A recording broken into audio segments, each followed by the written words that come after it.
The subcommittee will come to order.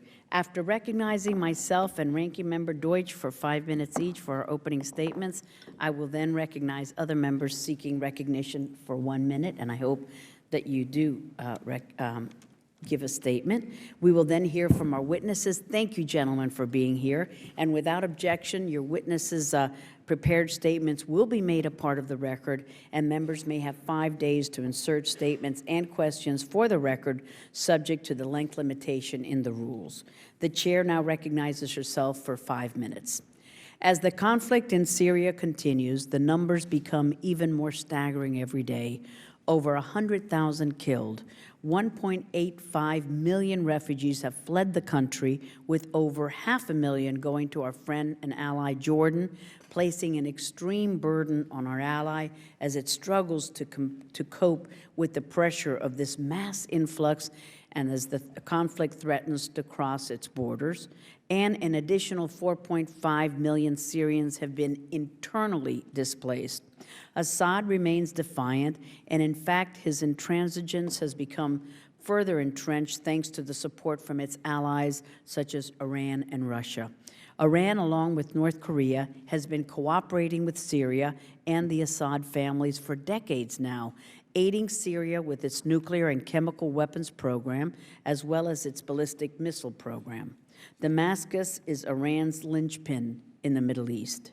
Tehran reportedly helped finance Syria's secret nuclear plant, designed and built by North Korea and destroyed, thankfully, by the Israelis in 2007, and has also been linked with helping Assad expand his chemical weapons stockpile. According to assessments by U.S. intelligence community, it judged with high confidence that chemical weapons were used by Assad on numerous occasions against the opposition, further amplifying the threat to the region and our national security interests.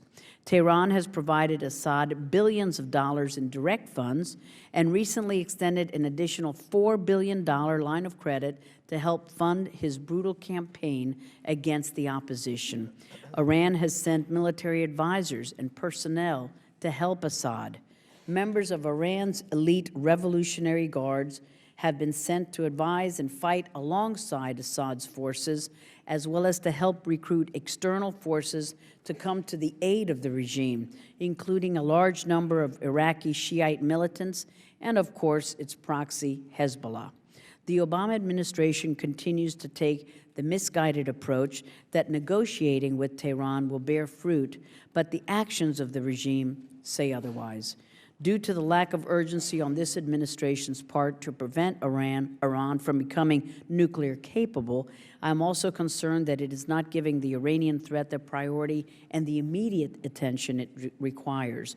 Last Congress, I authored and the President signed into law the toughest sanctions yet on record against the regime in Iran.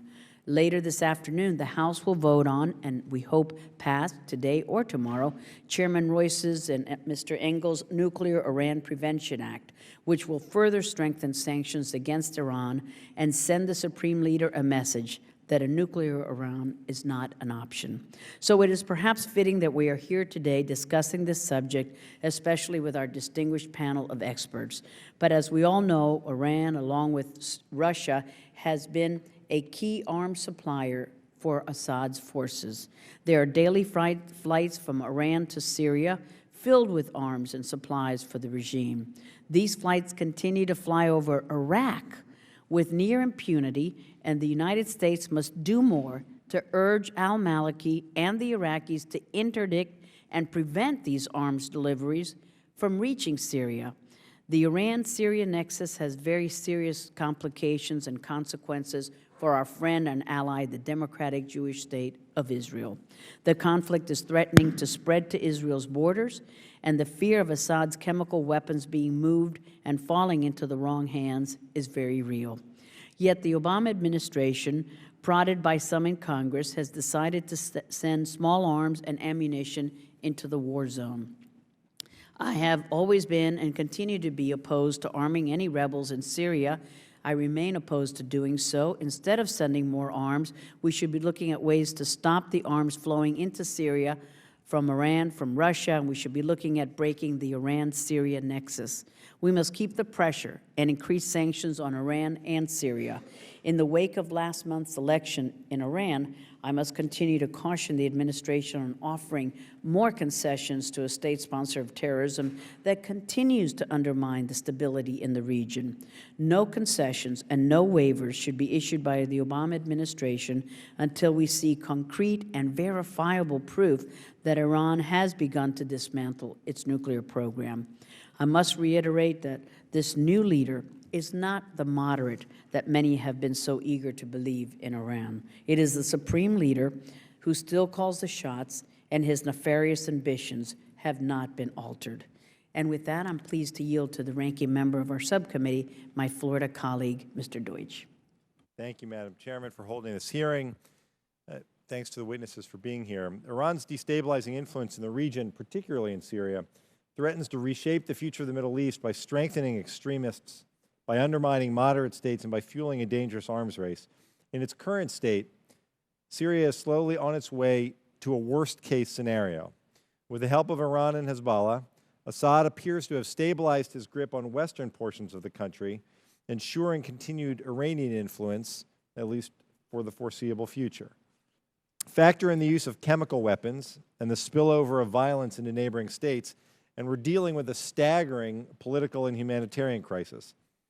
The stats speak for themselves. In a country of 21 million inhabitants, nearly 8 million need humanitarian assistance, at least 100,000 have been killed, 4.5 million have been internally displaced, and 1.8 million have sought refuge in Lebanon, Jordan, Turkey, Iraq, and Egypt.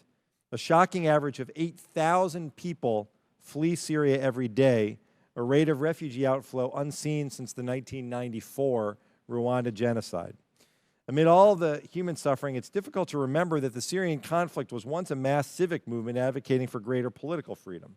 Now it's morphed into a civil war between an externally armed insurgency and a brutal regime backed by Iran. Essentially, Syria has become a proxy war for competing regional forces like Iran. From the beginning, Iran has provided arms, military advisors, and enormous financial assistance to bolster Assad. The opposition estimates that Iran is providing Assad with more than $500 million a month and is flying in about 5 tons of military cargo per day. Earlier this spring, my colleagues and I sent a letter to Prime Minister Maliki asking him to inspect Iranian planes using Iraqi airspace. This, coupled with Secretary Kerry's efforts, have led the Iraqi government to inspect about 1/3 of the Iranian flights. It's a good step by the Maliki government, but we know this isn't good enough, as Iran is able to manipulate their flight schedules to ensure that their weapons go to Syria unabated. Therefore, we must continue to press the Iraqis to search all flights to actively prevent weapons from flowing to Assad's forces. The removal of Assad would deal a devastating blow to the Iranian regime's ability to get heavy weaponry into Lebanon.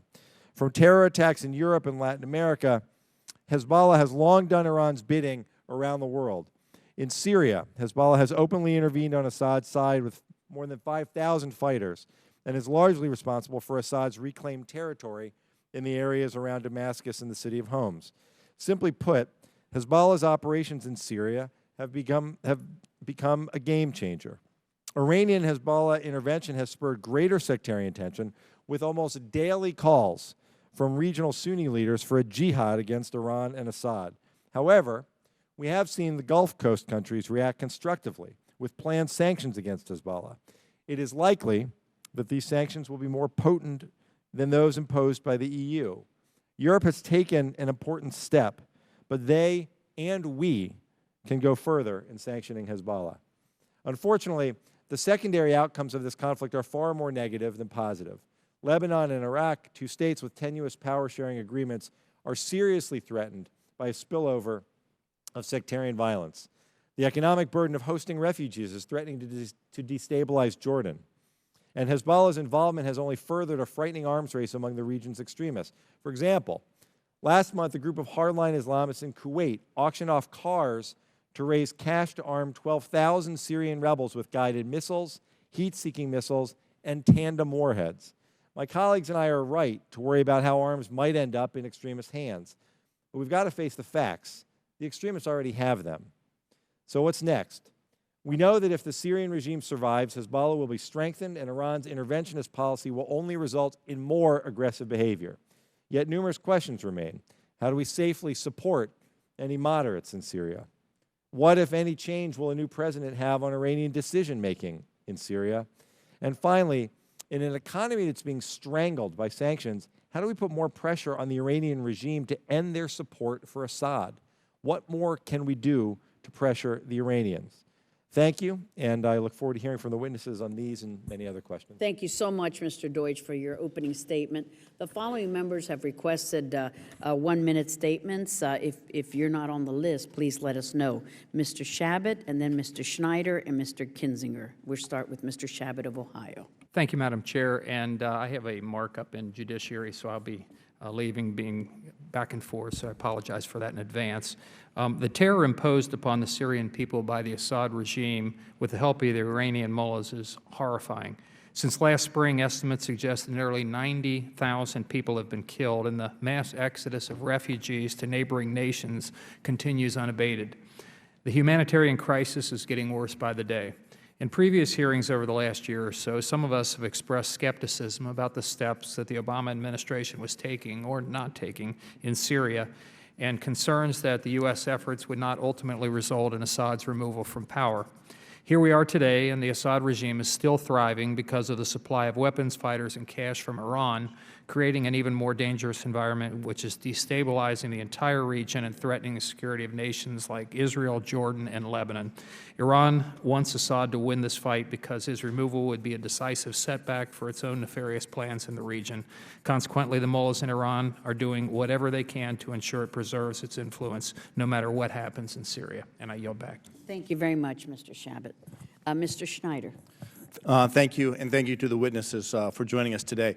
The insertion of foreign fighters, weapons, and financial support from the Iranian government into Syria in support of the Assad regime has been well documented. We know definitively that Iran has also worked through its proxy, Hezbollah, to further assert its influence over the current conflict in Syria, and has seen some success in swaying the momentum that once appeared to favor the opposition forces. I look forward to hearing from the panel on several related topics, including how prolonged Iranian influence could contribute to the breakup of the current Syrian state and the implications for long-term U.S. interests and interests of our regional allies.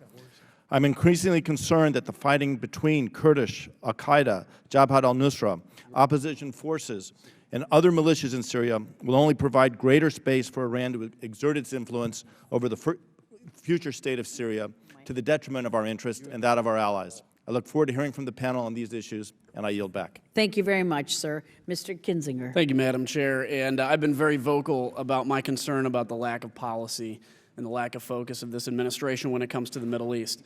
The situation in Syria is one that many of us were discussing 2 years ago, 100,000 lives ago, and I believe that then was the time for action to be taken, at a point when you had a moderate opposition and we had the ability to get in there and ensure that Assad didn't survive. When I was in Iraq as a military guy, one of the worst kept secrets in Iraq was the role that Iran was playing in that war and the lives that Iran has personally cost American soldiers. I've been concerned at the lack of a clear red line for this administration when it comes to Iran's nuclear weapons, when it comes to Iran's support for bad people all around the globe. And I think it's important that this administration be very clear that Iran will not get nuclear weapons. And now that we see the joining of forces between Iran and Syria and Assad, I think this administration needs to be deadly clear that continued relationship like that will have long-term devastating results for the Iranian regime. With that, I yield back. Thank you very much. Thank you. Any other members seek recognition? If not, I'm so pleased to welcome our witnesses. First, we welcome back to our subcommittee Ambassador John Bolton, a foreign policy senior fellow at the American Enterprise Institute. Ambassador Bolton was appointed as the permanent representative to the UN in 2005, where he was a leading voice for, I would say, the only leading voice, but maybe there are others, for institutional reform at the UN and also against international proliferation and terrorism, and a strong advocate for human rights. Prior to this, the ambassador served as Undersecretary of State for Arms Control and International Security from 2001 to 2005. Thank you for your service and welcome back, sir. Next, we're so pleased to welcome Mr. Mark Dubowitz, the Executive Director of the Foundation for Defense of Democracies, where he leads projects on sanctions, nonproliferation, and countering electronic repression. Mr. Dubowitz is the co-author of 8 studies on economic sanctions against Iran, and he is also the co-chair of the Project on U.S. Middle East Nonproliferation Strategy. We welcome you, Mr. Dubowitz. Third, we welcome Dr. Daniel Broomberg, a senior program officer with the Center for Conflict Management at the U.S. Institute of Peace, where he focuses on issues of democracy and political reform in the Middle East and the wider Islamic world. Dr. Broomberg is also an associate professor at Georgetown University, a member of the editorial board of the Journal of Democracy, and the chairman of the Foundation on Democratization and Political Change in the Middle East. Welcome, gentlemen. As I said, your statements have been made a part of the record. If you could keep your remarks to 5 minutes, that would be groovy. Ambassador Bolton. Thank you very much, Madam Chairman, members of the subcommittee. I appreciate the opportunity to appear before you today. I thought perhaps it might be useful to look at the Syria-Iran nexus from the strategic perspective of the entire region in the Middle East, because so much is going wrong, almost all of it adverse to American interest. From the disintegration of Libya after the overthrow of Gaddafi, to the turmoil in Egypt, the civil war in Syria, the disintegration of Yemen, the political turmoil in Bahrain and other countries, the effective loss of representative government in Iraq, and obviously the ominous presence of Iran. Events in the region, I think, are closer to slipping out of control and becoming more adverse to the United States than in any historical period I can think of since the 1956 Suez Canal crisis, that period up until the Six-Day War in 1967. And yet we have at the moment in Washington and in Europe a return to the notion that if only you could solve or at least make progress in the Israel-Palestinian issue, that somehow everything else would be easier to resolve. And yet, if you look at each and every one of the crises gripping the region that I mentioned, all of them taken together have almost nothing whatever to do with the Israel-Palestinian issue. And if tomorrow we learn that the negotiators had resolved the Israel-Palestinian issue, that would have almost no consequence whatever for the ongoing threats to stability in the region and American interest. So given that there are only 24 hours a day and given that everybody has to prioritize, I think from the perspective of protecting American national interest, we have to ask ourselves, what are the key priorities? What are the main threats to our interest and strategic stability in the region? And while they're not responsible for everything that's going wrong, it seems to me that all of the major problems we face stem from Iran, from its pursuit of geographic and political hegemony, the arc of influence it's created from Iran itself through the al-Maliki regime in Iraq, the Assad regime in Syria, and the terrorist Hezbollah in Lebanon. One element, it's Iran's continuing support for terrorism, Hezbollah now, as before, Hamas in the Gaza Strip. Iran for decades has been the world's central banker of terrorism, supplying arms and other assistance as well. And then the third major threat, obviously, is Iran's nuclear weapons program, 20 years in the search for a deliverable nuclear weapons capability. Virtually all of Iran's objectives are being pursued without effective response from the United States. The sanctions that we have pursued have, in the words of the Director General of the International Atomic Energy Agency, Yukio Amano, just a month ago, effectively had no consequence on the Iranian program. Personally, I think the sanctions are a good idea because they put pressure on the regime, and our ultimate objective should be bringing the regime in Tehran down. But nobody should be under any illusions that Iran is determined enough to have nuclear weapons, and the sanctions won't deter it. It's also no surprise that Iranian Revolutionary Guards officers and others, and now Hezbollah, have come into the conflict in Syria. Iran was always prepared to shed a lot of Syrian blood to keep the Assad regime in power, and it will continue to do that because the influence it has over Syria fits all three of its objectives, including, I believe, more that we will find out in the area of nuclear, biological, and chemical warfare. The Al-Kabar reactor destroyed by the Israeli Air Force in September of 2007 didn't get there accidentally, and there may well be other aspects of Iranian influence. And I think it's critical for Iran to maintain the viability of Hezbollah as a threat to Israel. Indeed, if Israel makes the critical decision that it's now facing, whether to take preemptive military action against the Iranian nuclear weapons program, the third time in its history that Israel will have done so in its own self-defense, I think the most likely Iranian response will be to unleash Hezbollah and Hamas to rocket targets inside Israel, which simply makes this question that much more difficult for Israel. And yet, in response to all this, the American policy is not just ineffective, it is very sadly lacking. I think we are in for much greater danger in the coming years. Thank you, Madam Chairman. Thank you very much, Mr. Ambassador. Mr. Dubowitz. Chairman Ros-Lehtinen, Ranking Member Deutsch, distinguished members of the subcommittee, thank you for inviting me to testify and for having this hearing on the Iran-Syria Nexus. The more we talk about Iran's machinations in Syria as a window into the soul of the Iranian regime, the better. The Iranian regime does not want the world to talk about its involvement in the massacre of tens of thousands of Syrians.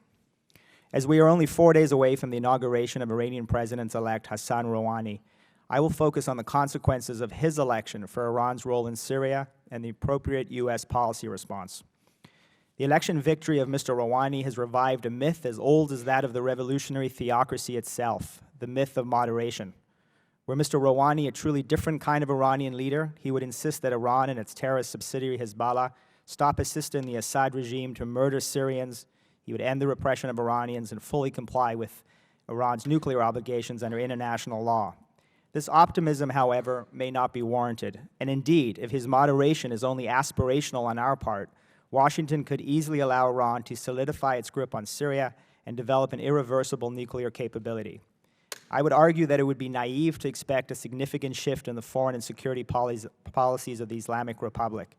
To summarize the conclusions of my written testimony, number one, maintaining significant Iranian influence in Syria and expanding its nuclear weapons program are both strategic priorities for Tehran.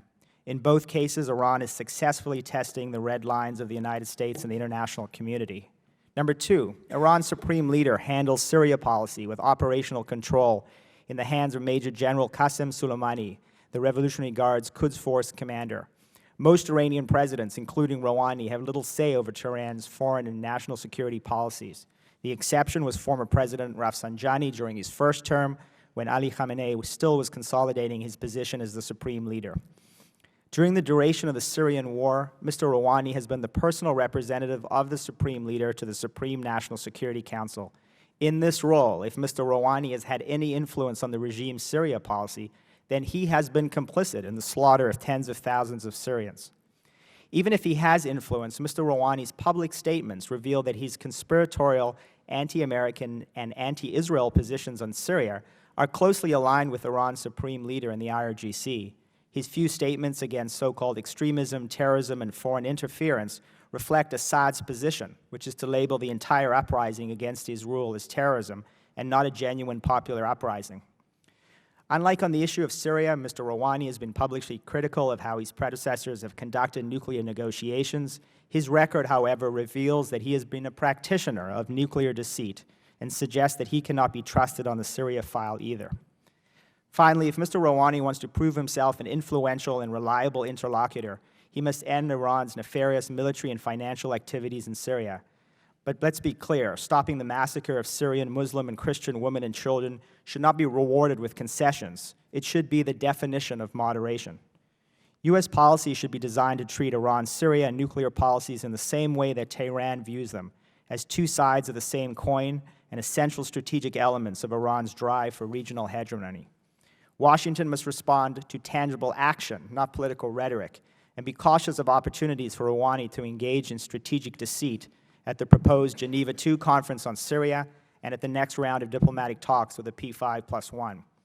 U.S. policy should be designed to accomplish the following 5 objectives. Number 1, resist diplomatic linkage between Iran's nuclear program and Syria. Linkage will only give Tehran more concessions with which to trade and undercut our negotiating leverage over Iran's nuclear program. Number 2, massively intensify sanctions pressure on Iran. Right now is exactly the wrong time to be offering meaningful sanctions relief. Number 3, enhance the credibility of military force. Targeted U.S. strikes against Iranian-backed assets in Syria, similar to what Israel has reportedly undertaken, or through carefully vetted U.S. proxies, will enhance Washington's negotiating leverage on both the Syrian and nuclear tracks. Number 4, avoid a negotiated settlement that allows Iran to retain a critical capability, either in the form of an Iranian-backed Alawistan or an industrial-sized nuclear capacity with undetectable breakout. And finally, number 5, resist the political pressure to sweeten the deal on the assumption that this will strengthen Mr. Rouhani's moderate position in the Iranian political structure. We should not be negotiating with ourselves. Put the onus on Mr. Rouhani to demonstrate his influence and moderation. Only when Washington has reversed Iranian strategic gains on Syria and its nuclear program can there be any negotiated settlement that protects the security interests of the United States and its Middle Eastern allies. Thank you very much, sir. Dr. Broomberg.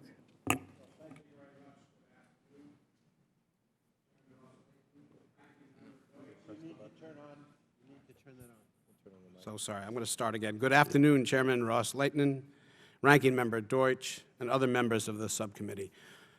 I'm honored to have this opportunity to testify today before the House Foreign Affairs Subcommittee on the Middle East and North Africa. Today, I would like to place the question of Iran's relations with Syria and Lebanon's Hezbollah in a wider framework. Indeed, the question I will address is how the June 14th election of Hassan Rouhani to the presidency might shape Iranian foreign policy or aspects of it. I should emphasize that the views expressed in this testimony represent my own assessment and do not reflect the positions of the United States Institute of Peace, which does not take policy positions.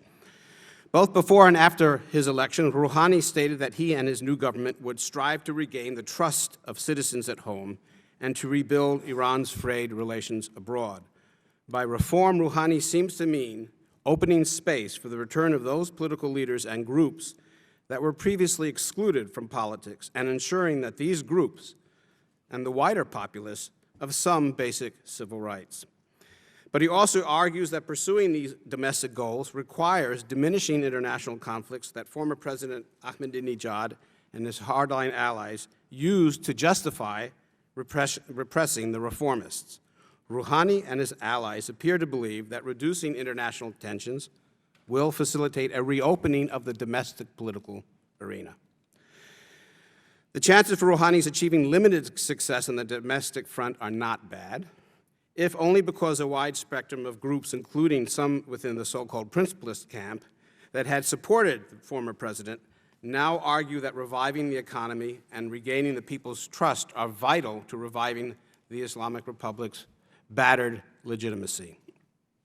But on the international front, moving from confrontation with the West to engagement or cooperation will face significant obstacles. Those obstacles include ultra-hardliners who are loath to see the reformists use success on the international stage to strengthen their popularity at home. Given the influence of these hardliners, Rouhani and his allies are unlikely to depart from the national consensus regarding security issues. Thus, he will not risk provoking retaliation from hardliners and certainly the supreme leader by advocating a fundamental change in Iran's approach to Syria or Hezbollah. But even as he pays close attention to these red lines, Rouhani will probably continue looking for opportunities to promote a more flexible foreign policy, one that might ease the political situation at home. My bottom line is this: while the U.S. should be cautious, we should not dismiss such efforts out of hand or take actions that inadvertently reinforce opponents of a political opening. We should instead test Rouhani and his government. Pushing, I believe, for a Palestinian-Israeli deal, I still think is important, and pursuing negotiations on a comprehensive nuclear agreement might offer two tests. How Rouhani and his new government might respond to such tests is unclear. The fact that he's nominated former Iranian UN Ambassador Javid Zarif to be foreign minister, and that he has nominated impressive technocrats to take charge of economic policy are both fairly encouraging signs. Now, these developments reflect long-term social and political dynamics. Indeed, reformists and moderate leaders from the principlist camp itself have been trying to seek an alliance as far back as 1999. Among other reasons, they sought this alliance in a bid to repair the economic damage to Iran that resulted from the previous policies of Ahmadinejad. Rouhani and his allies have stated that advancing these economic reform agendas will require a new engagement with the West and quite possibly with the U.S. One key objective in pursuing engagement will be to remove international sanctions. But the vision and agenda that Rouhani favors is larger than that. To reiterate, Rouhani and his allies see success at the home front as depending partly on success abroad. Rouhani's previous role as chief negotiator on the nuclear issue gives him some credibility, certainly at home. Moreover, the fact that Rouhani and his allies hold that removing or mitigating international sanctions is crucial to advancing their domestic agenda suggests an opening for U.S. diplomacy. The U.S. wants to make progress on crucial security issues, particularly the nuclear question, but it also is important to encourage realistic changes for a reopening of Iran's political arena. After years of repression, Iran's reformist leaders and the wider electorate, which elected Rouhani, crave such domestic change, but they also know that the struggle for change will take years, and it will only come through making accommodations at home. It is in the interest of the U.S. to find ways to make the task of long-term political change possible in Iran while addressing our fundamental security interests. Thank you. Thank you very much, Dr. Bloomberg. I'll ask questions about seeing Rouhani as a moderate, Russia's role in Syria, and what will Iraq do. Ambassador Bolton, you said that those who have been labeling Rouhani as a moderate are naive in their assessment, and Mr. Dubowitz, you agree that Rouhani isn't the moderate that the world is so eager to say he is, yet the administration has been willing to accept the narrative of him as a moderate, and has even begun to offer concessions on sanctions against the regime ahead of its next failed round of P5+1 negotiations. And just this morning, the Institute on Science and International Security assessed that Iran is expected to achieve the critical capability needed to produce weapons-grade uranium by mid-2014 without being detected. So as Iran continues to support Assad by reportedly agreeing to supply Assad with $3.6 billion in oil in exchange for the regime to have the right to investments of various kinds in Syria, I think it's wise to be reminded that in the past, this so-called moderate has boasted of his ability to deceive, as you pointed out, and mislead the international community on Iran's nuclear program when he served as the chief negotiator, and he continues to support the brutality of Assad. Given what we know about Rouhani and these latest reports, why would the United States risk our national security and the security of the region by offering concessions to the regime when it is clear that there will be no change in Iran's nuclear position and its role on Syria? And will the administration, do you believe, now use Iran, allow Iran to use Syria as a bargaining chip for its nuclear program? That's what I see in the horizon. Now, on Russia, along with Iran and China, they've been flooding Syria with arms for the Assad regime. It has a key strategic interest in selling arms to Assad, having access to all of that region through the Syrian naval base. Moscow has moved to stonewall U.S. efforts in calling for Assad to step down, continues to obstruct our sanctions against Syria and Iran. It's got its veto power at the Security Council. So it's clear that the administration's reset policy with Russia has not resulted in any progress whatsoever. It has actually weakened our position relative to Moscow. So given this, in light of this and Russia's continued cooperation with Assad and with Iran, what steps should the United States take regarding our policy toward Russia? And on Iraq, we've been saying that we've called on Iraq to act and stop and inspect the planes that are routinely flying militants and militia to fight alongside Assad. But in only a few cases has Iraq actually done this inspection. And in addition, the Iraqi government continues to ignore a request to honor its commitment to protect the people of Camp Liberty through its memo of understanding of 2011, and continues to put their lives in danger. Does the U.S. have any leverage or credibility with Iraq to force it to act on any of these issues? Ambassador Bolton. Well, on the first point, Madam Chairman, on Rouhani as a moderate, I mean, I think his career demonstrates he's a man of the regime for 30-plus years. He wouldn't have been allowed to run for president unless it was clear he would hew to the policies, particularly in the nuclear area, of the Supreme Leader and the Revolutionary Guards. I watched him in action very closely during the period 2003-2005 when he was Iran's nuclear negotiator. And he was very smooth, charming. Western European diplomats just loved to deal with him, and he took them to the cleaners day after day after day, negotiating a supposed suspension of Iran's enrichment program that was suspended because of the failures of the program itself, difficulties in the uranium enrichment process, and even more importantly, difficulties in the uranium conversion process that allowed Iran during this period of goodwill to fix the problems, then break the suspension and return to its nuclear weapons program. So I think he has shown he knows how to do it once before, and I have no doubt he'd like to do it again. Would he like to see— Let me turn to Mr. Dubowitz for maybe Russia's role or Iraq's role. Well, let me talk a little bit. Let me talk a little bit about this question of his record. I mean, let's remember that he was nuclear negotiator and/or the Secretary of the Supreme National Security Council when Iran did not voluntarily or transparently disclose Natanz or Fordo or Isfahan. So it's a record of nuclear deceit. On the issue of sanctions, I mean, I support massively intensified sanctions on Iran to bring it to the verge of economic collapse. I think it's the only way to put the Supreme Leader to a fundamental choice. But I think the sanctions sanctions relief that I'm most concerned about are not the humanitarian sanctions that Treasury clarified last week. It was a statement of clarification. They were not new sanctions. But the fact that there have been sanctions on the books that have not been enforced, like the gold sanctions that have given Iran up to $7 billion in just under a year of vital foreign exchange reserves. And it's the unwillingness to entertain new sanctions, it's the non-enforcement of existing sanctions, which is sanctions relief. We are already giving Iran sanctions relief, and we're getting no nuclear concessions in return.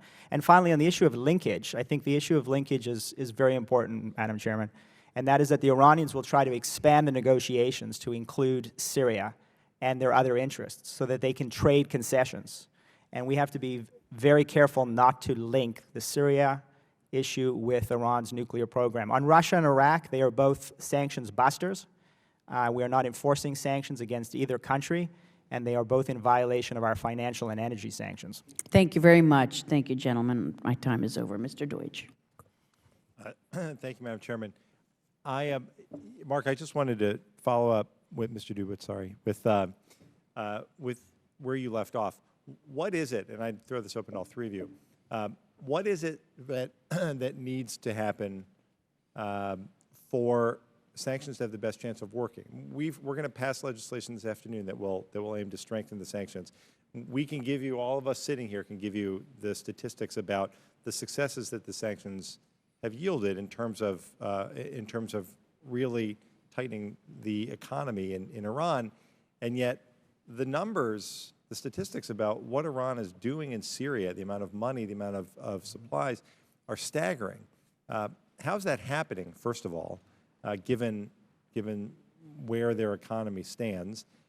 Is there any issue of public pressure that may help with Iran's involvement in Syria? We know the Iranian people are frustrated with the state of their economy. It was an issue for Rouhani in the election. Are they aware of the extent of Iranian involvement in Syria and the cost ultimately to them? So that's the second question. First question, though, is sanctions generally. what more can be done? So I agree with Ambassador Bolton that sanctions are not going to be a silver bullet. There's no evidence that they've slowed Iran's nuclear program. But I think that we can fundamentally change the calculus of this regime by massively intensifying the sanctions and increasing the credibility of the military threat. With respect to sanctions, the only number that I think matters is the size of Iran's accessible foreign exchange reserves, because that is their principal hedge against a balance of payments crisis and economic meltdown. If we don't know that number, then we don't know when they economically drop dead. And we have no way of comparing that number to David Albright's number, which is Iran's obtainment of undetectable nuclear breakout by June of 2014. We have to know which comes first. And I think by going after their foreign exchange reserves, denying them access to overseas accounts, going after their oil export revenue, their commercial trade, we have to get Iran closer and closer to the brink of economic collapse. But we need to know that number, and if we don't know that number, we don't know where we're at. Dr. Rayburn? Well, I'll have to disagree with my distinguished colleague. I think that the dependence on sanctions is a flight from reality.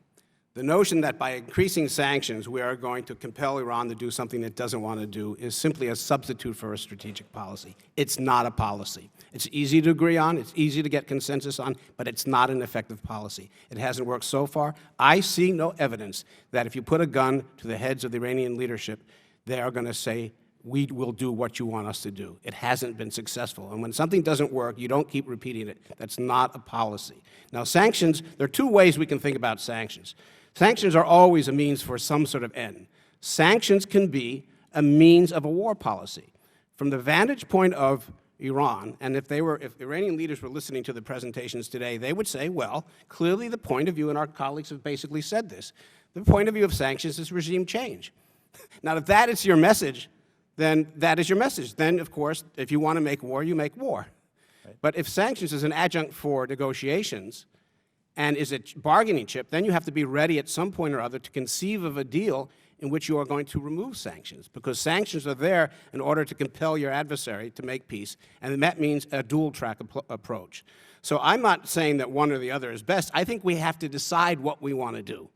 And ultimately, if we want to go to war, we go to war, because this is what's been advocated here today, in effect. But if we don't, we have to recognize that concessions will come down the way, and at some point or the other, we will deal with this regime, because it's not collapsing today or tomorrow. Well, Ambassador Bolton, a lot of us sitting up here believe that sanctions haven't yet caused the supreme leader to change his commitment to nuclear weapons, because they've not been strong enough, right? Isn't that the alternate argument? Well, that's the theory. I actually agree with Dr. Brumberg up until the point when he started talking about going to war. The sanctions are not working, and they're not going to work. There is a theoretical case that economic sanctions can work with three conditions: that they are utterly comprehensive. Everything is covered, number one. Number two, that they are complied with by every major power in the world. And three, that they're enforced by military force. None of those three things apply to Iran, nor will they ever. The nuclear weapons program is not expensive enough for the sanctions to have an effect on. And the proof of the pudding is Korea, North Korea, the most heavily economically sanctioned country in the world, has detonated 3 nuclear devices.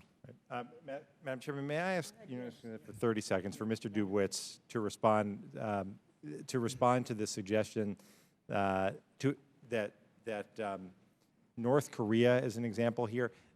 You've spoken to the need for strengthening sanctions. You've spoken to the opportunities that we have to further tighten the economic noose so that the Supreme Leader changes his ways. Can you speak to ultimately the potential effectiveness of that your two colleagues on the panel seem to argue against? Well, there's no doubt that sanctions will not work on their own. I think we've all stated that. But I think that it is actually wrong to say that sanctions can't put enormous pressure that we can convert into negotiating leverage at the table. If Iran only has $20 billion of accessible foreign exchange reserves, and that those reserves are being depleted rapidly, Iran is facing economic collapse. Now, if economic collapse cannot break the nuclear will of Mr. Khamenei, nothing will, and there will be no nuclear deal with no concessions that Mr. Bromberg would at all entertain. On the other hand, we need to try, and I think that we don't need military force to enforce sanctions. We need to massively ratchet up the current sanctions regime, which is putting enormous economic pressure on the regime, and get those FX reserves down to a level where the supreme leader does not have the money to support his economy. Mr. Rouhani was elected because the Iranian people are sick of the sanctions, they're sick of the economic pressure, and they're sick of the nuclear intransigence that Mr. Khamenei has shown. Thank you. Thank you, Mr. Deutsch. Mr. Kinzinger. Thank you, Madam Chair, and again to the witnesses, thank you for being here. I would take just a very slight issue with what Mr. Bromberg said. I think, actually, it's not necessarily that we're advocating for war. I frankly think Iran has been at war with the United States for a very long time. I mentioned in my opening statement, I'm a veteran of Iraq. I flew planes, and if I could say in this setting, which I can't, I don't think, but I will say that a lot of energy was focused on Iran basically being involved in the war in Iraq, and in some cases, some have suggested that almost half of U.S. casualties were a direct result of Iranian technology or Iranian action. And I just want to say, too, on the outset, I'm not critical of this administration because I'm a Republican. I'm not critical of this administration because there's any partisan politics involved. If this was a Republican administration with the same policy, I'd be saying the exact same thing. But I'm a believer that when leadership around the globe retreats, something has to follow. And if there's no other leader that's stepping up or able to step up, which in this case there isn't, when the United States retreats from engagement around the world, I think chaos follows. And I think that's what we're seeing in the Middle East as a result of, frankly, a lack of American engagement. I'll use some examples on that. We look at Egypt. The day, and I want to ask this question, but I will in a second. The day there was this change in Egypt, our administration was not really focused on going out and stressing support for the Egyptian people, stressing support for their change into a democracy. I look at the example of Benghazi and what happened there. I look at the status of forces agreement in Iraq and basically the ease to give up there and the quickness at which we walked away from the negotiating table. And today you look at Iraq and it's basically in chaos again, which to me personally is very disturbing. And you look at the administration floating the idea, even if they don't follow it, floating the idea of a zero-troop option in Afghanistan after 2014. That does nothing but embolden our enemy. That does nothing but embolden the forces that would fight against the United States. We have been fighting these proxy wars against Iran, against terror, for a very, very long time. And this is from somebody, by the way, one of 6 Republicans to vote to give the president authority to go into Libya, because I believe that was the right thing to do. But a couple of big questions. I want to talk, first off, I want to ask you, Ambassador Bolton, specifically about the, and I know this isn't exactly on topic, but the message that was sent the day the change happened in Egypt. What do you think the Egyptian people saw in the United States, kind of lack of engagement on that transition? Well, I think they see an incoherence in dealing with events in Egypt that has unfortunately characterized the response to the entire Arab Spring. If you go back to Mubarak's fall, I counted in the 31-day period from the time demonstrations began in Egypt to the time Mubarak stepped aside that the administration had 4 distinct positions. And the net of that, and I think essentially we saw a repetition when the demonstrators went into the streets in late June and early July, and the military finally stepped in on July the 3rd. The result is nobody knows where we stand. We don't gain points with any of the various competing factions or persuasions in the struggle, and overall we're left impotent as the situation deteriorates. And I think the debate we're having now over continued foreign assistance unfortunately helps show that. And I think the signal that it sends throughout the region, combined with an absence now of having done anything effective since September the 11th in Benghazi, is that America is uninterested, that we are declining in our ability to shape events in the region. And I think that's something that our adversaries and our friends alike both see, and they're calibrating their policies accordingly, unfortunately, for our interest. Thank you. I'll ask each of you, if you could just answer with basically one quick answer. What's more important to Iran, a healthy economy or nuclear weapons? Start with you, Dr. Bromberg. Well, to the forces... Just very quickly. When you say Iran, I'm not sure what you mean, but if you're talking about the forces that... The regime. Nuclear weapons. But if you're talking, but I think Iran is much more than the regime, and I have to say this because this is not the conversation we're having.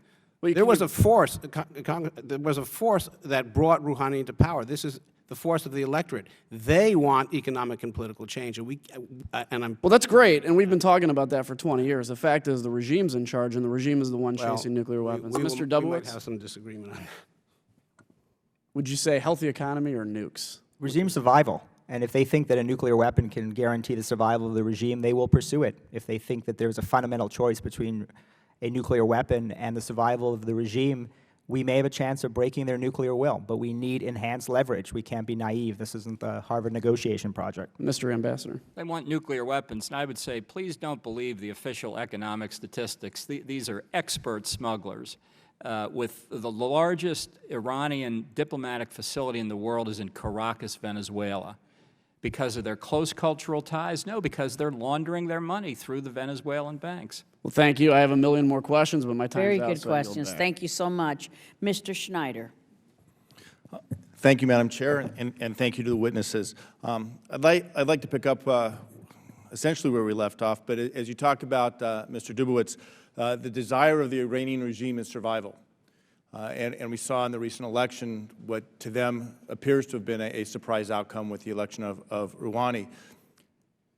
How much impact, and this is to everyone, do you believe the economic struggles of the Iranian people had an influence on the outcome of the election, if at all?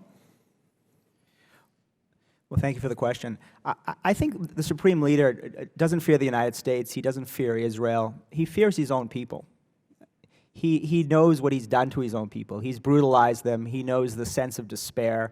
And I think he was shocked by the election results. I mean, he was shocked that his preferred candidate, Saeed Jalili, lost, and that Rouhani won, not because it was a pro-Rouhani vote, but it was because it was an anti-Khamenei vote. And the vote was based on a sense of despair and depression and frustration with nuclear intransigence that's led to the economic demise of a proud nation that otherwise should be powerful and rich and influential. And so for that reason, I do think these sanctions are working, not in slowing down Iran's nuclear program, because that's clearly not happening, but in embittering the Iranian people, not against the United States, but against the Supreme Leader, the Revolutionary Guards, and a regime that has held them hostage for 30 years. Again, these sanctions can give us leverage. That's all they can give us is leverage. And how we use that leverage remains to be seen. Dr. Bloomberg, you're nodding your head. Well, I agree with that. I mean, look, the sanctions will get the Iranian leadership to the table. What you decide to do at the table is the question. Whether you want to negotiate in the kinds of concessions that you ultimately want to provide, including on sanctions relief, that's the debate we need to have. What kind of relationship do we ultimately want with the Islamic Republic of Iran, assuming that we're not advocating regime change, if we want to find some way to live with this regime, which in many respects has been a repugnant regime. That's a conversation I think we often avoid. That's a strategic conversation we need to have. I also want to say on this issue of Rouhani and whether he's a moderate, and we have these debates, they go on forever. Rouhani is not really the story here. The story of the political and social forces that brought him into power, that have been struggling to be heard, and they count in the Islamic Republic system. I've been studying this system for years. It's not simply the supreme leader. And the office of the president, which everybody predicted was going to be abolished, is not going to be abolished. There will be parliamentary elections in 2 years. The one thing the reformists desperately want is a peace process between the U.S. and Iran to create the space that they need for the long-term struggle for human rights in that country. Now, we have to decide whether we take that struggle seriously, and we want to help to foster it. Because short of regime change, the change in Iran will happen through, not against this. But Dr. Bloomberg, in the sense of time, I only have 2 minutes left.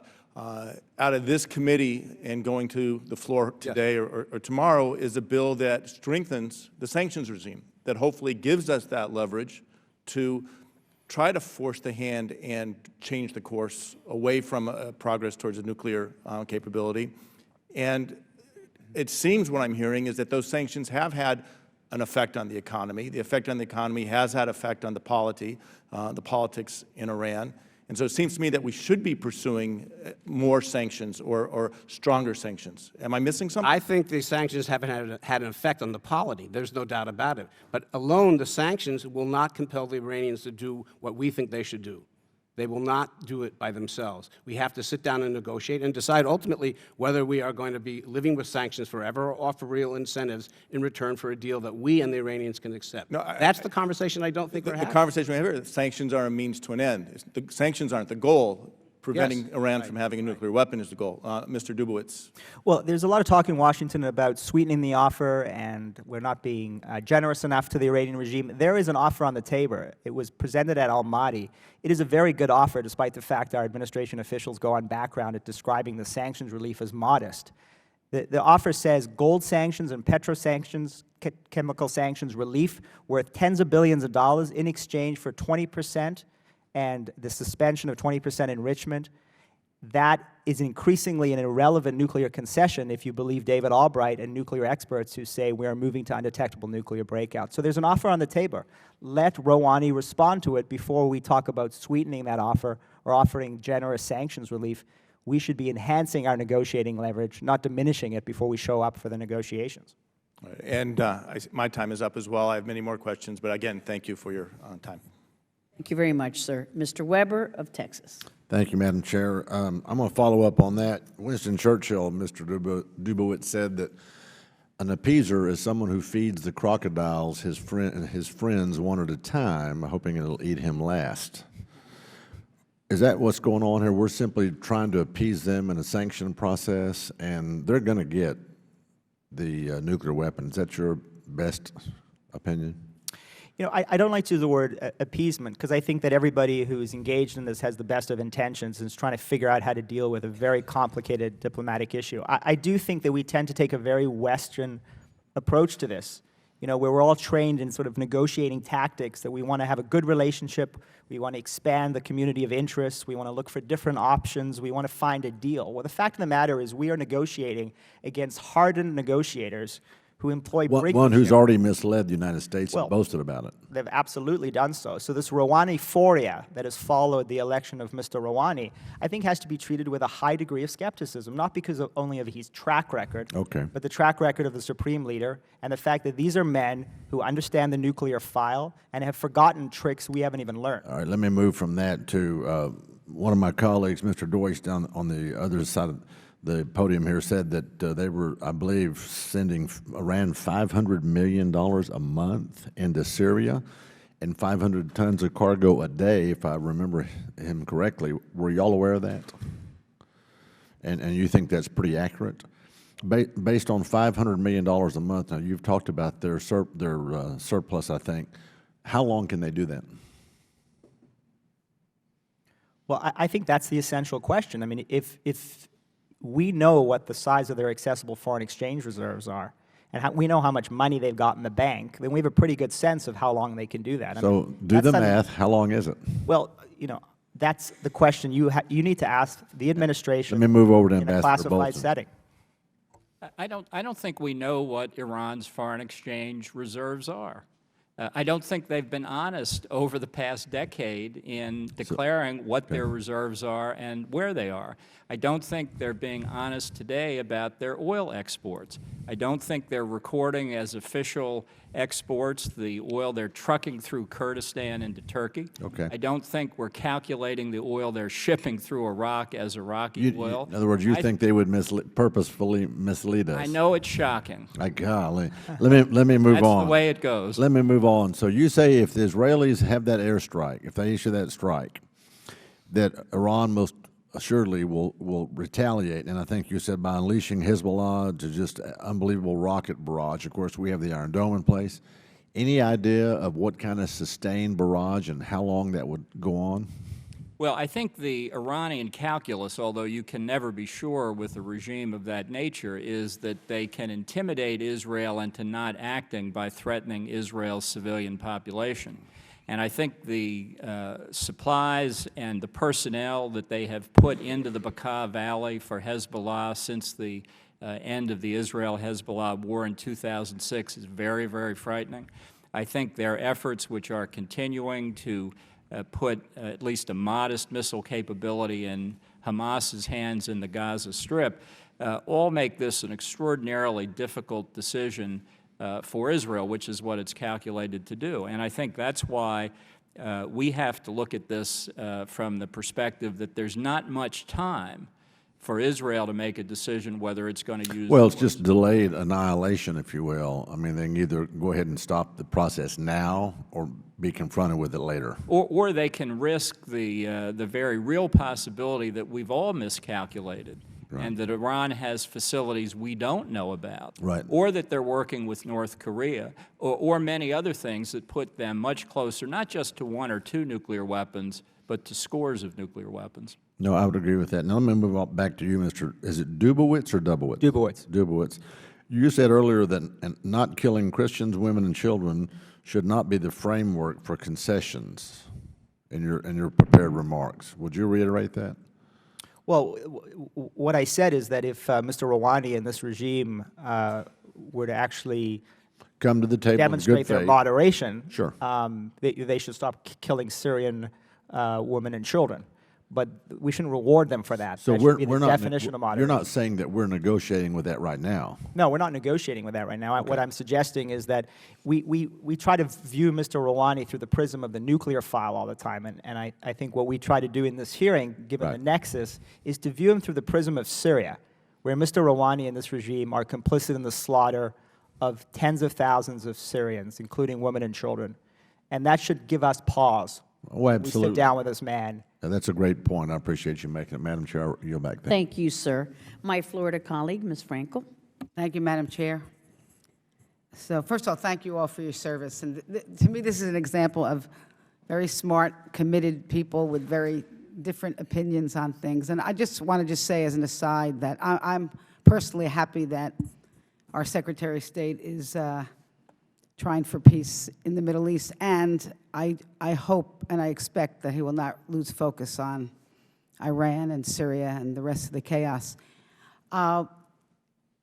Bolton, I think I heard you say that you do not believe, as to Iran, that sanctions are working. So I want to just ask you specifically, are you suggesting a military intervention to stop a nuclear power? And, well, let me ask my other questions. And then I think, Mr. Dubowitz, I think I heard you say that you think we should have more sanctions, but the sanctions should just be related to Iran and Iran trying to obtain nuclear power, but should not be related to its action in Syria. I think you said that. No, you didn't say that. Well, maybe you could explain that. Sure. Well, let's start with those 2 questions, and then we'll go from there. There is simply no evidence that the sanctions have had any impact on Iran's nuclear weapons program. And given that with the amount of uranium they've enriched to reactor grade already, if they were racing to create nuclear weapons, they could do it within about 4 months. So the notion that continuing to ratchet up the sanctions at some point will prevent them from getting nuclear weapons simply misses the reality. I think, and I want to say this very carefully, objectively speaking, focusing on sanctions almost guarantees that Iran will get nuclear weapons because they are that close. I do believe that the only option is a preemptive military strike against Iran's nuclear program. I believe that for quite some number of years. And I know this is a very, very unattractive option, but it is a far worse option to contemplate Iran with nuclear weapons, not only because of what that regime could do with those weapons, but because it doesn't stop with Iran. As Secretary of State Clinton said over a year ago, if Iran gets nuclear weapons, so will Saudi Arabia, so will Egypt, so will Turkey, so will others. Mr. Bolton, thank you. Can I just have the other 2 gentlemen comment on that and give me your opinion of a scenario of what would happen if there was a military intervention? Well, I think there's another scenario, which is not necessarily to launch a military strike, but actually to enhance the credibility that we were serious about using a military option if all other options were exhausted. I mean, I think one of the fundamental problems of our Iran policy has been that the Supreme Leader does not believe the United States, and I don't think even believes Israel, that we are serious about using military force to destroy his nuclear facilities. I think if he thought so, and actually believed that, we would have a much better chance of finding a peaceful resolution to this problem at the negotiating table through a combination of economic pressure and a credible military threat. We may not actually have to launch those military strikes in order to get that deal, but we've got to enhance the credibility of the threat. How is that done? Well, it's done through the rhetoric of the president. It's done through the positioning of military assets. It's done through selected leaks. It's done through arming our allies. It's done through a variety of ways that signal to the Iranians that this president is serious about using military force to stop a critical nuclear capability, not just a nuclear weapon. Mr. Brumberg? I have to admit, I'm not an expert on these strategic matters. I have spent, however, a lot of time sitting with the experts here in Washington, and I might add in Israel, talking about this very subject. And I have not run into serious people who do serious work on this question who would argue that using force is an obvious or inevitably successful strategy. In fact, quite the contrary. I hear it over and over again that it will be a boomerang. But why? Because a serious military strike is not something that you have overnight and disappear. It takes weeks. You have to make sure the Iranians cannot retaliate. So when you talk about a strike, let's understand what we're talking about. We're talking about going to war. Now, that's what I was saying before. I'm not advocating going to war, but I think that discussion just gets around what the real options are. We have to stand up and say, if we want war, then make the argument. It's no point in threatening war unless you're ready to go to war. And as from what I can tell, again, working with my Israeli friends, the debate in Israel is rich and complex, and the military people there are not convinced that the military strike is the obvious way to go. And moreover, they don't necessarily believe that it is possible for them to do it without the U.S. involvement in a major, sustained set of strikes lasting weeks, if not longer. So if this is the solution, and we think at the end of the day we will have resolve this, with all the cost to the region and the cost to the hopes for reform in Iran, then let's make that argument. But if we don't really want that outcome, then let's talk about the real possibilities. And I think that often the conversation really doesn't get down to the nitty-gritty. And while I obviously disagree with Ambassador Bolton in some respects, I respect his readiness to at least articulate what he thinks the ultimate real option is, which is war. And if that's the way we want to go, I mean, then let's make the argument. But I don't think it's the obvious solution. And I think that threatening war when you know that the consequences are going to be very bad isn't an especially good idea. Well, remembering that this is an Iran-Syria Nexus hearing, remember there are Iranian assets in Syria as well. I mean, the Revolutionary Guard assets could force assets in Syria. The Israelis have reportedly launched 4 airstrikes against assets in Syria. Hezbollah assets in Syria. They've penetrated Syrian air defenses. There's been no blowback, no consequences. They've lost no planes, no pilots. It does suggest that the U.S. has other strike options. They may not entail blowing up Iran's nuclear facilities, but in fact may entail going after Iranian assets in Syria selectively to once again send a message of resolve. I don't think it's an either-or between, appeasement and a full-scale military intervention with 150,000 soldiers climbing through the mountains of Iran. There are other options as we look at this trajectory. Thank you. And my other Florida colleague, Mr. DeSantis. Thank you, Madam Chairwoman. You know, I appreciate the testimony. I was reading in the paper when they had the Iranian election, and Wall Street Journal, Washington Post, I mean, all of them, moderate wins, Iranian election. And we even have a letter now that's circulating amongst my colleagues in the House. I think there's over 130 of them who've said, hey, this guy's a moderate, this is a chance to get some negotiations. And, I just find that to be incredibly naive. To describe him as a moderate in a way that we would kind of think of it here is very misleading. So Ambassador Bolton, I mean, what's your sense on Hassan Rouhani and this idea that he's some kind of a moderate? Do you agree with that, and do you think that that it's worth negotiating with this regime? No, I don't think it's worth negotiating. We've negotiated for 10 years. And, at some point you can say how much longer we have to wait. The criticism of Ahmadinejad when he was president by the so-called moderates had nothing to do with his objective to get a deliverable nuclear weapons capability. It was that he talked about wiping Israel off the face of the earth, that he boasted about the nuclear weapons program, that he went on public relations tours of the centrifuge facility at Natanz, that he kept talking about it. And the argument by the leaders like Rafsanjani and others was, stop talking about it. You're getting the West agitated. They're paying attention to it. And I think Rouhani is perfectly positioned to play exactly that kind of strategy, to allay the fears, to have negotiations, to make meaningless concessions, all the while Iran's nuclear infrastructure grows broader and deeper. And just one piece that we haven't talked about today, the IAEA in its last quarterly report estimates that the heavy water production facility and the heavy water reactor at Arak will be online next year. And that is an even more efficient way to produce plutonium for the plutonium route to nuclear weapons. There is no power generating capacity in Iraq to use the output of the heavy water reactor. It can only have a weapons purpose, and it's going right along.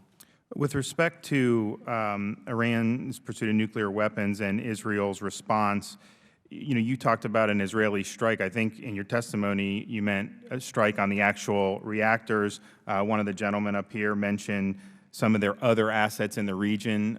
So, Ambassador Bolton, do you think a strike against some of these other assets in the region, but not necessarily a strike on the Iraqi or on the Iranian nuclear facilities itself, would be effective or sufficient? No, I don't. I think what any strike has to do is break Iran's control over the nuclear fuel cycle at certain key points. You don't have to destroy all their facilities. But at a minimum, I think you need to prevent their capacity to enrich uranium and the even more vulnerable link, their capacity to convert uranium from a solid into a gas. This is the Esfahan conversion facility. We know where it is. It's all above ground. We don't think there's an alternative. The risk of not acting as every day goes by is simply that Iran increases the potential to have redundant facilities that we don't know about. And for all this discussion that we've had here today and we have in the general public debate, we ought to be a little bit more humble about our intelligence about what's actually going on in Iran. We've had problems overestimating our accuracy before. And that's why the notion that we have an essentially unlimited time to negotiate is very, very dangerous. And I know this is about the Syria and Iran nexus, but with respect to the Israeli-Palestinian issue, I think it's relevant because it kind of feeds into this idea that we can get further in negotiations and we may have to. I know Israel has agreed to give up 100 or so Palestinian prisoners, terrorists. And it's frustrating to me because, to me, I think that sends the wrong signal to the Palestinians, almost a reward in some ways. I don't think that that's going to lead to any type of lasting settlement. But what are your thoughts on what's going on with that situation? No, I think the release of the prisoners was clearly as a result of the pressure of the United States. I don't think that will fundamentally change the negotiating dynamic.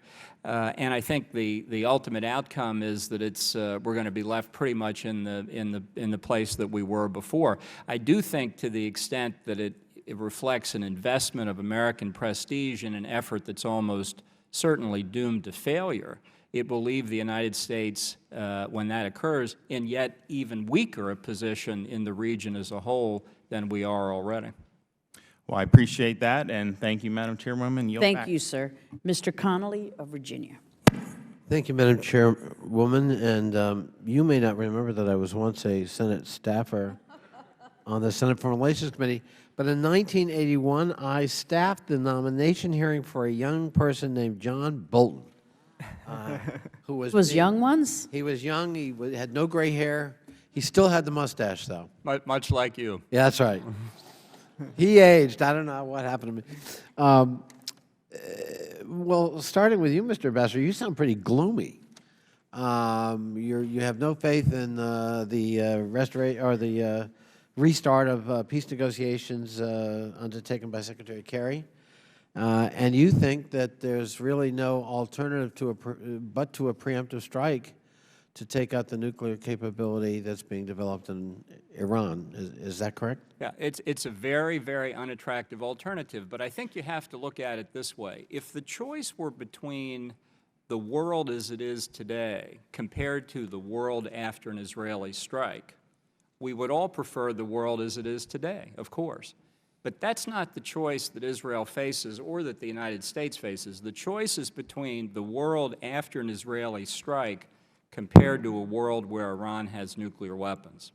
And it's in that circumstance where that's the decision that the resort to preemptive military force, as Israel has twice before done against this program, I think is the only other option. So What about a U.S. option? the Israelis should, in your view, and we should encourage them, by extension, I assume, undertake this preemptive action. Any kind of timeline? The sooner the better. I mean, look, the Israelis unambiguously would prefer that the United States do this because they know our capacity is much greater, our ability to sustain the operation over a long period of time is much greater. And it's true that the United States has said in both the last administration and this one that all options are on the table, but nobody believes that. Nobody believes it in Israel, and nobody believes it in Iran. That's why the spotlight is on Israel. They don't want it on Israel, but that's the choice. And I think if they don't act in the very near future, then the almost certain outcome is that Iran gets nuclear weapons, and very, very soon. And if that happens, as I said a moment ago, I think at least 3 other countries in the region move quickly to get nuclear weapons themselves. What about trying, before you sort of undertake a preemptive strike, presumably you've got to do some calculus about the consequences. Now, some have posited that this is very different than taking out a capacity in Syria or the previous taking out of a reactor in Iraq. This is very different, and that you're talking about potentially region-wide, reactions that could be deeply and profoundly injurious to the interest of Israel and, by extension, us. So how would you address that, Mr. Besser, since you've called for the preemptive strike? Yeah, well, I have written, and I'll try and summarize what I think the Iranian reaction would be. But let me say first, in terms of the reaction in the region, the Arab states of the peninsula on the other side of the Gulf would welcome the elimination of the Iranian nuclear weapons program. They may not say that publicly, but in private, they fear Iran with nuclear weapons almost as much as Israel does. I think that Iran itself then would have some hard decisions about how to respond. I do not think that they would close the Strait of Hormuz. I do not think they would attack deployed American forces in the region or the Arab states on the other side of the Gulf, because that would bring us in. And as I said before, you can never be certain with this regime, but I think by process of elimination, you conclude the most likely Iranian retaliation is to have Hezbollah and Hamas attack Israel, which is why prompt American support, if Israel does decide to attack, is so important to resupply the planes they will undoubtedly lose in large numbers over Iran, so that they can gain air supremacy over the Bekaa Valley and the Gaza Strip to suppress that rocket fire. Madam Chairwoman, if you would allow Mr. Dubowitz and Dr. Brumberg to simply have the opportunity to respond, I thank you. Yeah, Congressman, I actually think that there's another risk, that the Iranians may not dash to a nuclear weapon quickly, prompting or at least before that, prompting Israel, the United States to have to move quickly. The Iranian endgame actually may have a middle point, and the middle point is to establish critical nuclear capability where they are at the point of undetectable nuclear breakout, where they can break out without the IAEA or Western intelligence knowing about it. And then in doing so, establish an industrial-sized nuclear capacity so they can produce not one weapon, but multiple weapons, and then stop. And at that critical point where they have the ability to turn a screw and build a nuclear weapon, they stop, and they say to the international community, we now have an industrial-sized program with undetectable breakout, and here are our demands: massive sanctions relief, recognize our interests in Syria, Afghanistan, Iraq, Bahrain, and elsewhere, and don't force us to build a bomb. You know, the Supreme Leader has the supposed fatwa against a nuclear weapon. Well, we don't want a nuclear weapon, so don't force our hand.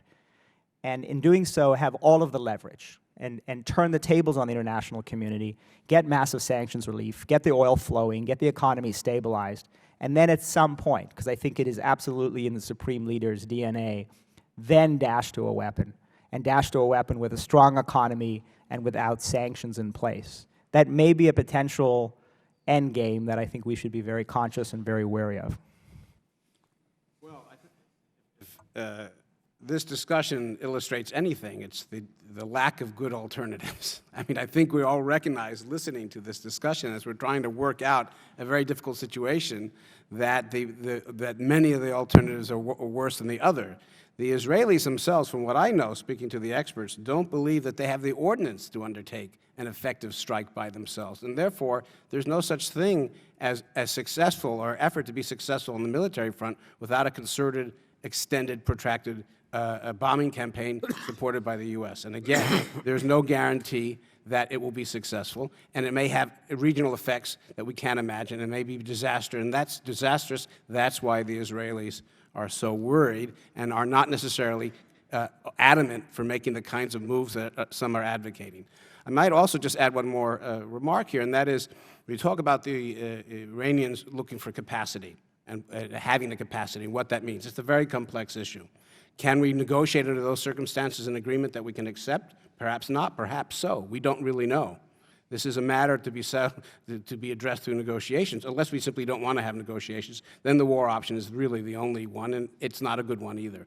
So I think that all the alternatives are bad. I myself have made the argument that we should, at the very least, test the opportunity before us, because the situation is much more that cannot be reduced to one man or one position, but is a complex one in which we have a serious process of change going on in Iran, and let's not blow that up as well. Thank you. Thank you, Madam Chairman. Thank you, Mr. Connolly. I hope your cold gets better.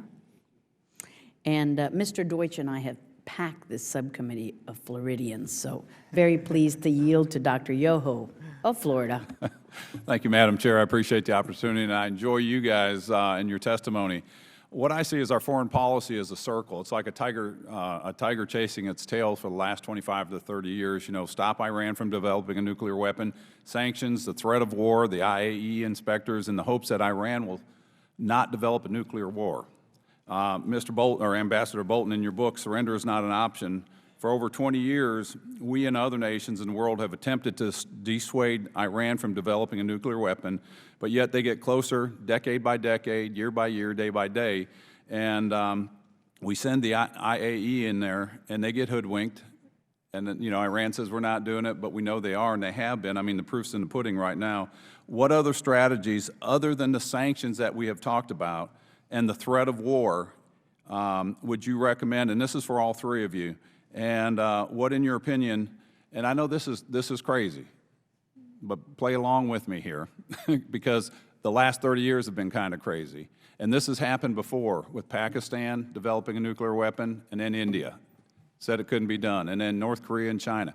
What would happen if, as Mr. Dubowitz said, the end game, if they were allowed, not allowed, but if they developed that, and then we had a different strategy, thinking outside of the box, and say, you know what, if you have that, you just better be careful how you use it, because the rest of the world is going to respond.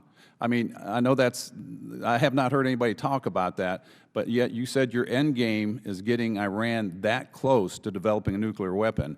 And if they get that close, they have the negotiation power. And it sounds to me like they're going to get that anyways. So what happens if we change the policy and said, you know what, if you get that, you need to be very, very careful? I'd like to hear your comments on that. Well, I think the idea that if they get nuclear weapons, they can be contained and deterred is a strategy that's doomed to leave Israel and our Arab friends in the region in grave peril forever. And in fact, given Iran's support for international terrorism over the years, would lead to the potential of them assisting terrorists in exploding a nuclear device anywhere on Earth, whether they ever get the ballistic missile capability to deliver it that way or not.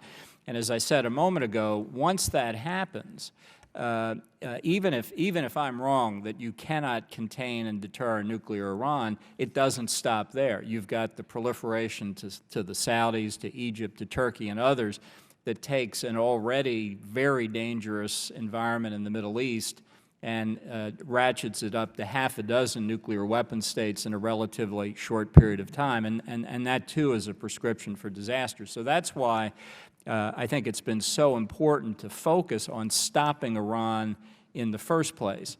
And the idea that there's some level that people would allow them to be comfortable with, but not actually, for example, testing nuclear weapons, I think is a mistake, because I think the proliferation will occur anyway. If you have trouble sleeping some night, just read books about India's recessed deterrent policy.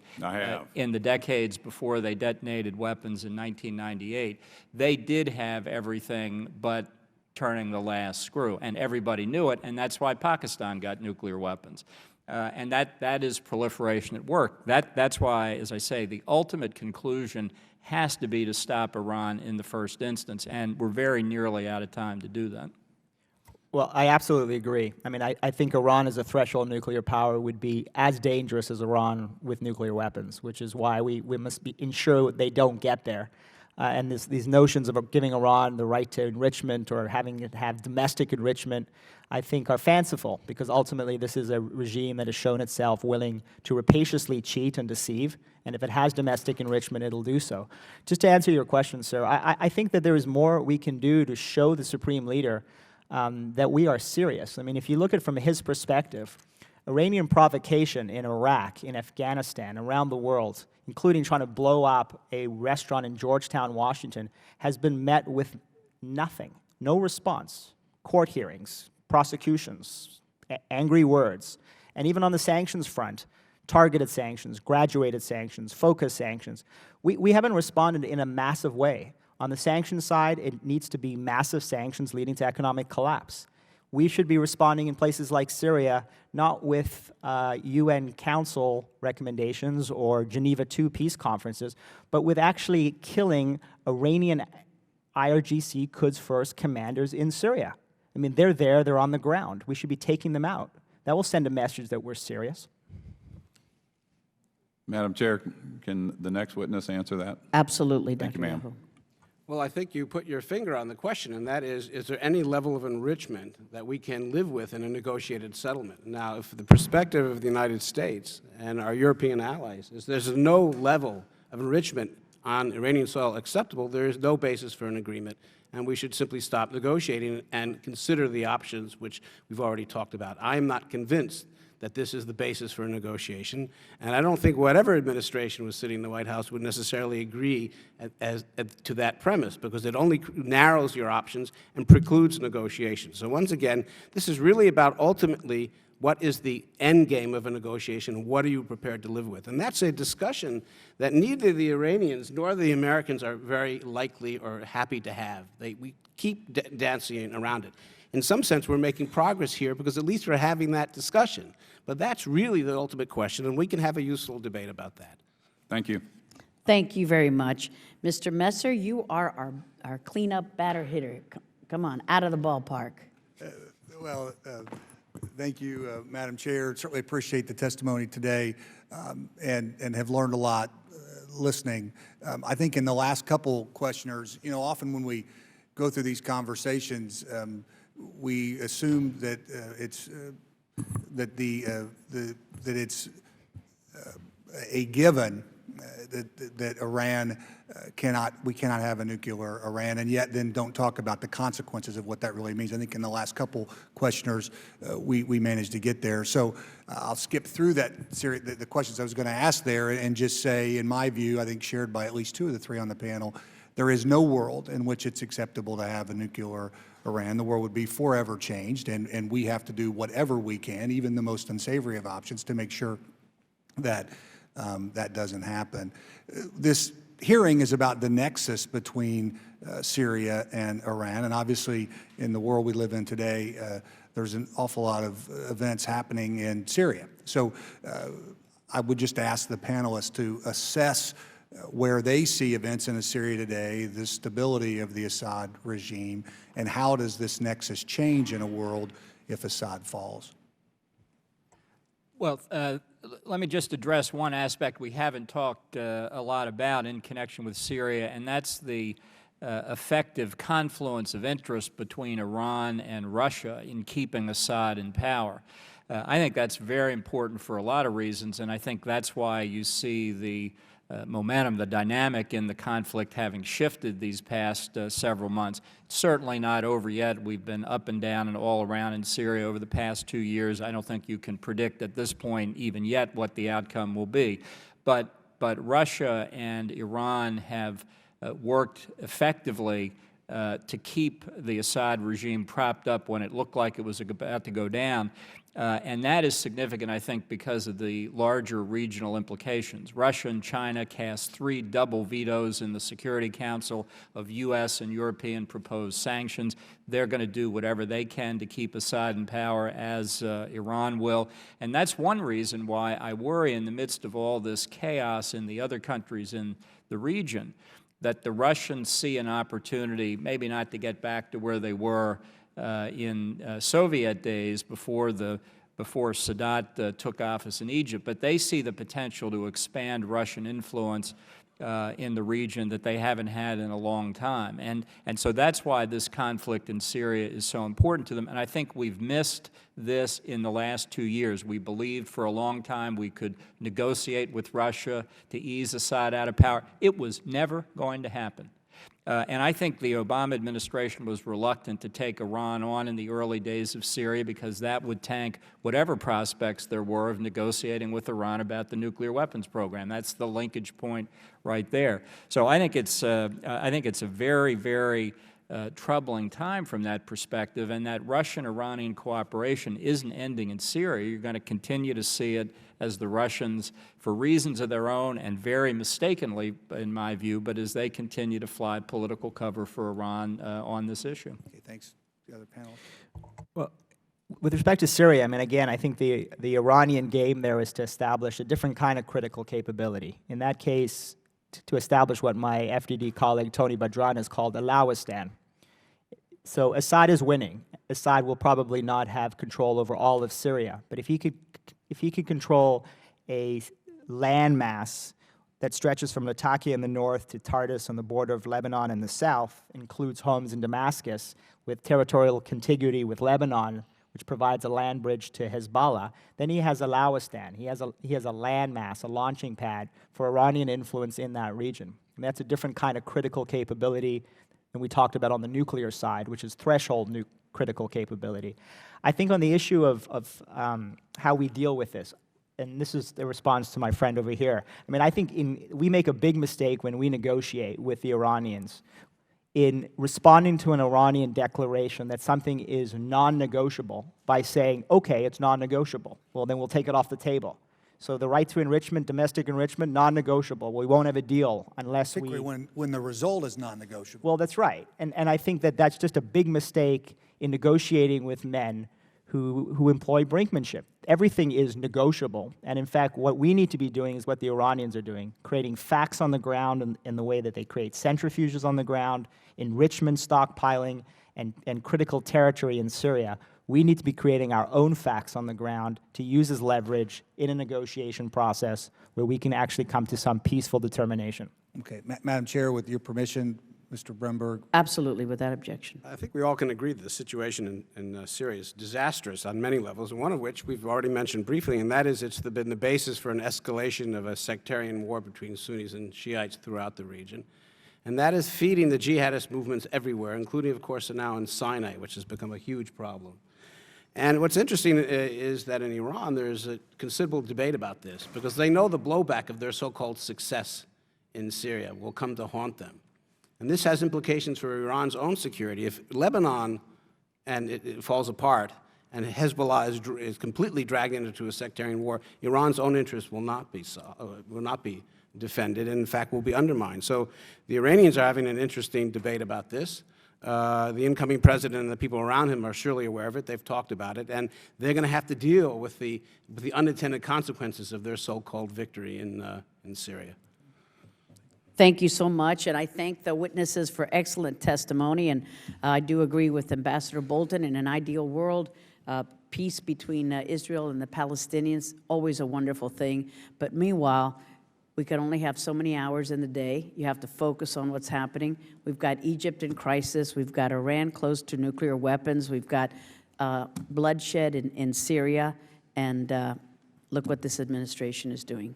Anyway, With that, the subcommittee is adjourned. Thank you, gentlemen. Thank you to the audience as well. Thanks, man. That was fun. That was fun. Thanks, Professor. Nice to see you.